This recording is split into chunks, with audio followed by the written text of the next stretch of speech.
Hi, I'm Toni Reese, and welcome to My Life Lessons Showcasing Veterans. And today my guest is Christopher Bower. Welcome, Christopher. Thank you. So please introduce yourself and tell us how long you were of service and where you served. I'm Christopher Bower. I went in the service in the Marine Corps, October of 1984, and I served through October of 1988, and was discharged, came home. They tried to get me back for the Gulf War because my job when I was in the Marine Corps was nuclear, biological, and chemical warfare. And they wanted all those guys back for that war because they knew all the stuff that he had. Unfortunately, my wife was already deployed, and we had a 3-month-old daughter that I was taking care of. Oh my goodness. So I was unable to go back, but I consider my service was just as important here. Mm-hmm. And she was there for about 4 months, and came home.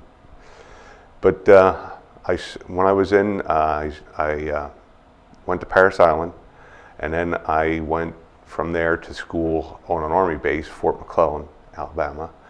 And my first duty station was Marine Corps Air Station, Yuma, Arizona. I was with a A4 Skyhawk squadron out there for about 3 years. And my last year, I was with Max Unit on Okinawa, mm-hmm. which didn't really care for Okinawa. You did not? No, I did not. Mm. But I enjoyed my service. I enjoyed the camaraderie. Well, let's go into the project and get a little more detail on that. Okay. So who was your inspiration during your time of service? Took a lot of inspiration from the history, actually, of the Marine Corps. Really? Yes. How so? Can you give me an example? The heroes, Chesty Puller, Dan Daly, guys that just did unbelievable things, and that inspired me a lot while I was in the Marine Corps. What did that do for you? Did that help with motivation? Did you know of that history before you served? No. You get a full history lesson pretty much in boot camp, mm-hmm. About the important people that you must know. And there's quite a bit of history there. Yeah. So anybody else you care to think about or remember? And well, the reason I wanted to join the service was because my grandfather had served, and pretty proud of that. And I always had a thing about, well, the Marine Corps was supposed to be the best, Mm-hmm. And so I decided I was going to not go in the Army. I went in the Marine Corps, and I really did enjoy being in the Marine Corps. So what was the greatest life lesson that you learned during your time of service? Hard work, perseverance, leadership. Okay, hard work, perseverance, leadership. Were those 3 qualities or lessons that you had to work as muscles in the service, or did you go in with those pretty well intact? My parents raised me pretty well, so I did have a pretty good work ethic when I went in, but it was strengthened, let's say, when I was in there. And I learned a lot about leadership when I was in there, though. Can you give us an example of that, Chris? It's one of those things, being a leader is, you can lead several different ways. You can lead by example. You know, when you're out there, guys are looking to you for answers. You always have to have the answer, right, wrong, or another. But being in there, it really taught me how to get the best out of people. Okay. I always felt that I would never ask any of my subordinates to do anything I would not do. And I always made sure they realized that, I will jump in first. You better get with the program and follow me. So, or else we're going to have a problem. That was my only thing. If you're standing around with your hands in your pockets, you're not helping. So. What about the perseverance piece of it? just there's always an answer. There's always, you just keep working and working and working. There's no problem that cannot be solved. Mm-hmm. Which is also really dovetails into the leadership characteristic. Yes, it does. So a good leader has to persevere, correct? Yes, that is correct. How did you take that lesson, or those two lessons particularly, and apply that later after service? Well, in the job I do now, I have a lot of people that I'm responsible for, between customers and guys that I need to keep working. And doing that, I could not do that if I didn't get the tools that I got from serving in the Marine Corps. There's no way I could do it. Well, I wouldn't say no way, but it has set me apart. For being in this trade, the amount of time I have been, and the amount of weight I can carry, I could go anywhere and do anything for any sprinkler company in this area. Mm-hmm. And a lot of the fire officials actually call me and ask me questions, and it's a good feeling when you're respected like that. So. Mm-hmm. So it really did transfer for you. It did. After the service. Absolutely. When you were serving, did you recognize at the time, or as you look back, that you were actually gaining skills like that would last you a lifetime? Did you? Yes, you realized it at the time? I did. Do you ever recognize that others that serve may not recognize that?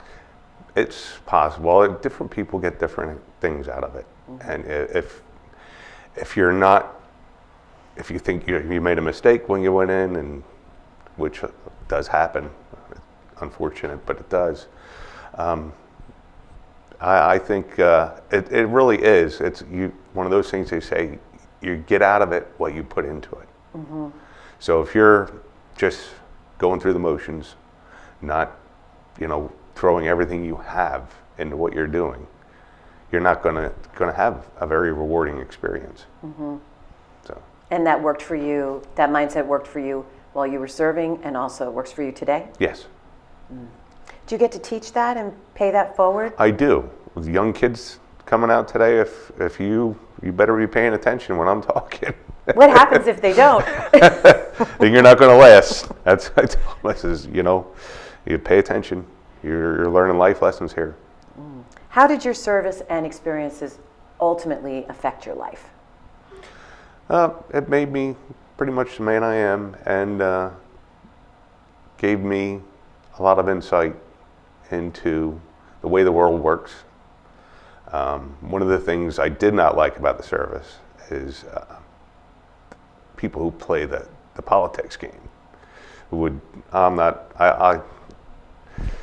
can I kiss up to instead of doing my job, which mm-hmm. that really used to irritate me.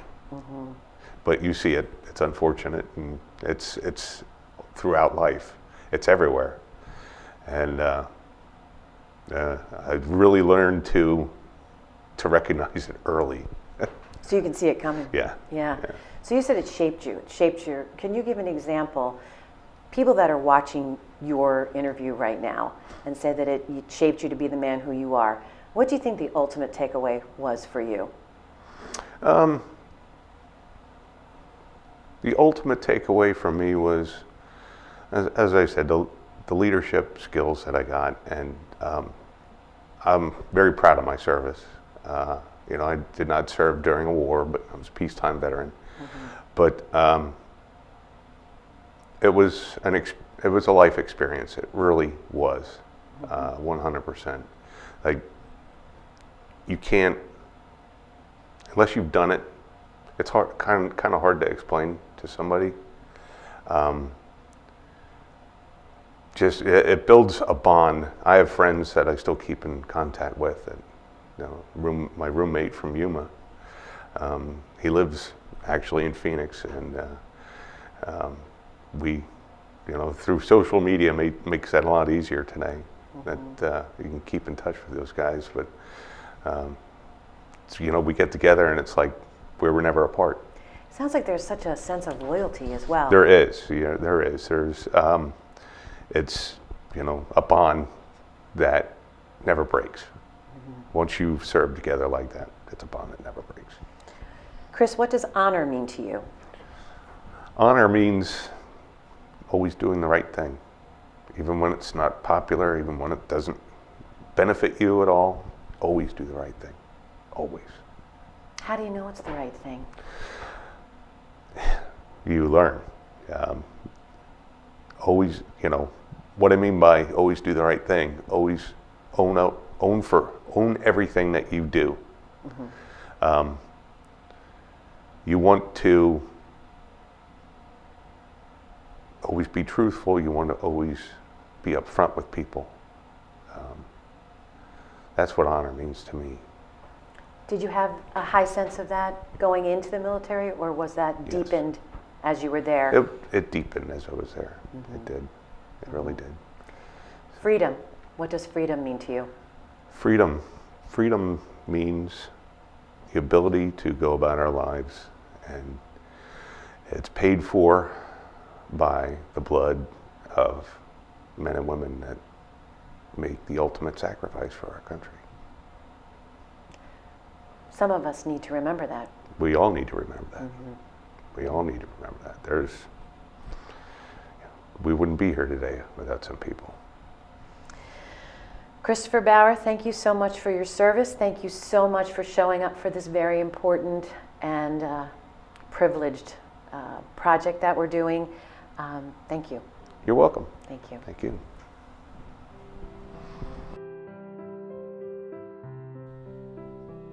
These life lessons are made possible in part by Tompkins Vist Bank, Lords and Ladies Salons, and Riverfront Federal Credit Union.